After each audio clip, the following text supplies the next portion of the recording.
the article. But this is really important here because when we're talking about SNAP, you go macro, you go big picture, it's all offensive. There's 40 plus million people that are on it. It's offensive. You look at how many of these are foreigners who came into this country and are now mooching off the system. Some of them illegal aliens. It's offensive. What is over-indexed with the SNAP expenditures? It is all going to be junk food, and that's going to be offensive. But then there are people, as Blake notes, who legitimately do need it, are accustomed to it, count on it, and they're able to pay for other stuff that does contribute to the economy because some of their food stuff is subsidized.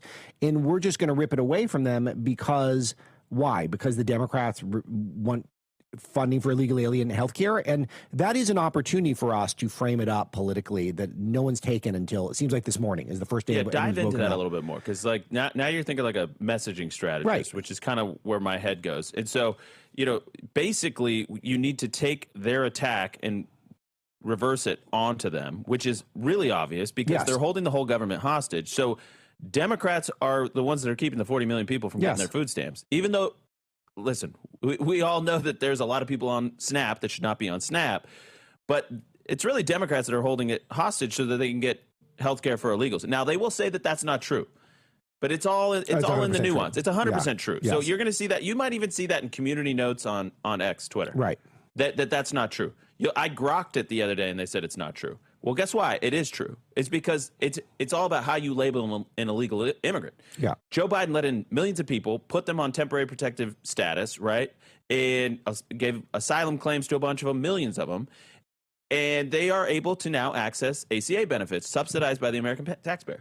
This is an email we just got from Hushmail, so I think that's a person who is hiding their identity. She says, my daughter is a manager of a grocery store. She has genuine fear that if SNAP or EBT are unavailable next month, her workplace will be looted. Yeah, which is blackmail. I mean, it's just we're being blackmailed, but that's why the whole apparatus is completely messed up. Well, this is exactly what happened to George Floyd, too. Yeah, we just got blackmailed that we couldn't have cops in the streets keeping us safe because they were going to riot and burn things down. They also say kudos to Alex for hanging out with us for a couple of days. Oh, thank you. I appreciate that. No, there's a blast, and hopefully we can do this more. But this is where we do need to reform SNAP and figure it out and put more regulation in place and just start getting people this context that we're importing people from all around the world to pick the pockets of tax-paying American citizens who are all squeezed right now, which was a lot of the topic last hour with Rich.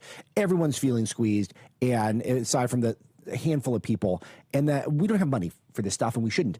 That said, is now the time to really say, oh, you know what, we're taking away the sugary sodas from people.